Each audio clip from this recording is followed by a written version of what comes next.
Alors bonjour à tous, bonjour à toutes, j'espère que vous allez bien. Aujourd'hui on se retrouve dans une vidéo que vous m'avez pas mal demandé, à savoir la deuxième vidéo du challenge NL2, les objectifs et les résultats. On va voir les différents objectifs que je m'étais fixés en début de session et surtout si les résultats ont été ceux que j'attendais tout simplement. Alors pour vous prévenir, hein, j'ai juste refait 10 000 mains parce que j'avais commencé en live sur ma chaîne, hein, vous pouvez voir les premières parties. En live j'ai totalement que de ça parce que je voulais vraiment avoir des objectifs différents et du coup je suis reparti de zéro tout simplement. Les mains je les ai refaites il y a 2-3 jours je crois, vraiment j'ai crush très vite parce que j'avais pas envie de jouer cette limite tout simplement. Donc je l'ai fait très vite et je l'ai fait pour vous. Donc on va parler en termes d'objectifs et de résultats. Mes objectifs pour commencer étaient de jouer différents types de jeux, c'est-à-dire de jouer tight, de jouer passif, de jouer agressif, de jouer très straightforward, de vraiment jouer différents jeux afin de voir quel était le jeu qui marchait le mieux en fait à cette limite. Ensuite je voulais vraiment observer les tendances, ça c'est pour la troisième partie de ce challenge. Dans la troisième vidéo vous allez voir un petit peu tous les outils que je vous donne et surtout les adaptations que vous devez faire à cette limite afin de vous aider à crush tout simplement. Et surtout, enfin, je voulais avoir un win rate décent, même si pour moi ça veut tout et rien dire, parce que j'estime que si j'avais eu entre 10 et 15 BB100, ça aurait été très bien sur 10 000 mains. Pour quelle raison? Parce que je comptais jouer des jeux différents, qui n'étaient pas forcément les plus optis, mais c'était plus une phase de test. Donc si j'arrivais à avoir entre 10 et 15 BB100 avec une phase de test, ça aurait été très bien pour moi. Donc on peut parler en termes de résultats. Nous on va voir justement via ma courbe le win rate, on va essayer d'étudier un peu les courbes afin de pouvoir dire 2-3 trucs dessus et surtout une matrice de cartes afin de voir avec quelle carte j'ai gagné de l'argent et avec quelle carte j'ai perdu de l'argent et surtout pourquoi. Donc on va passer de suite au tracker, bam.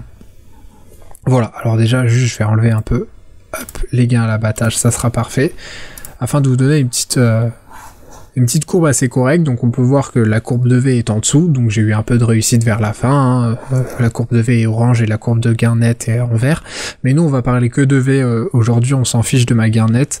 Pourquoi? Parce que tout simplement j'ai mis 2 rois contre 2 as, 2 fois d'affilée je crois, donc en plus contre le même adversaire je crois, donc il a pas vraiment eu de chance contre moi, mais tant pis, ça arrive, c'est des setups, hein. Ça arrive dans ce sens, ça arrivera dans l'autre sens pour lui, mais voilà, là on peut voir que la courbe est à peu près toujours croissante, donc vraiment c'est correct, c'est très bien, je suis assez content de cette courbe. On va voir maintenant en termes de gain à l'abattage.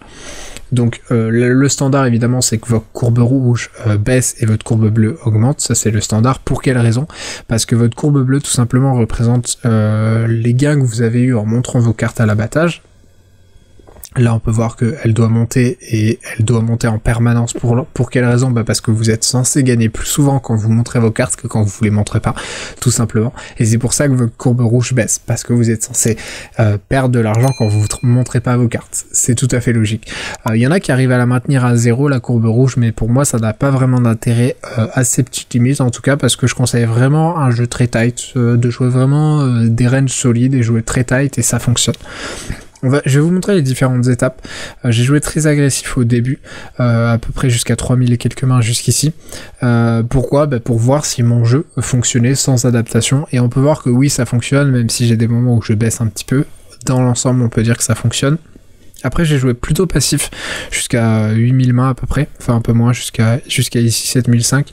Pour quelle raison? Tout simplement je voulais voir si le passif marchait. On peut voir que le passif marche moins, mais il marche quand même avec des ranges solides, donc c'est quand même formidable, hein.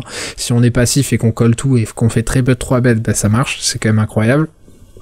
Et après j'ai joué un jeu plutôt tight vers la fin, qui a lui aussi fonctionné, même si on peut se dire que j'ai eu pas mal de réussite, au final on peut voir que la courbe est quand même croissante, donc le jeu tight fonctionne pas mal aussi. Donc on peut voir en fait, traduction, tous les jeux marchent. Si vous avez des ranges solides à cette limite, que vous vous formez, vous n'avez pas le droit de ne pas crush cette limite. Cette limite est vraiment simple. C'est la limite, la première que vous allez faire et c'est celle qui va vous lancer tout simplement. Donc vraiment, formez-vous. Faites en sorte d'être un meilleur joueur que vous étiez la veille et vous battrez largement la NL2. Vraiment, c'est pas difficile. Tous les gens que je coach y arrivent parce que c'est vraiment très simple. Donc formez-vous. Vraiment formez-vous et vous allez gagner et vous allez être content de vous. Ensuite, on va voir le win rate. Alors le win rate, je vais me concentrer sur le win rate EV ajusté, parce que l'autre ne m'intéresse pas, hein. Je suis à 19,5, donc presque 20, mais c'est pas réel pour moi, parce que j'ai eu un peu de réussite. Donc on va parler en termes d'EV ajusté. J'étais content de voir que j'étais à peu près à 16, donc 15,87 BB 100, ce qui est très correct, hein. Je m'attendais pas du tout à avoir ce win rate, pour la simple et bonne raison que justement je comptais pas jouer le même jeu tout le temps, comme j'ai pu vous l'expliquer. Et du coup, j'étais très content de voir que je réussissais à avoir ce win rate. J'étais vraiment très fier de voir que tout marchait en fait à cette limite, et du coup c'est très simple de gagner de l'argent. Là j'ai fait 15 BB100 en n'ayant aucune information sur les adversaires, en m'adaptant au minimum, vraiment en faisant pratiquement n'importe quoi. En termes d'adaptation, vraiment je m'adaptais pas du tout au profil adverse, je jouais mon jeu, ce que j'estimais être la meilleure option à chaque fois, et ça marche tout simplement. Donc vraiment, si j'ai pu le faire sans infos sur les vilains, c'est que vous pouvez le faire avec des infos, et même bien plus que moi. Maintenant, on va parler de matrice de cartes, donc désolé à la pop sur mon deuxième écran. Là, on est sur 10 000 mains. On peut voir que la matrice de cartes est quand même cohérente. J'ai pris des petites notes pour vous indiquer. Les très rouges, donc rouge comme ça, c'est plus de moins 60 big blind.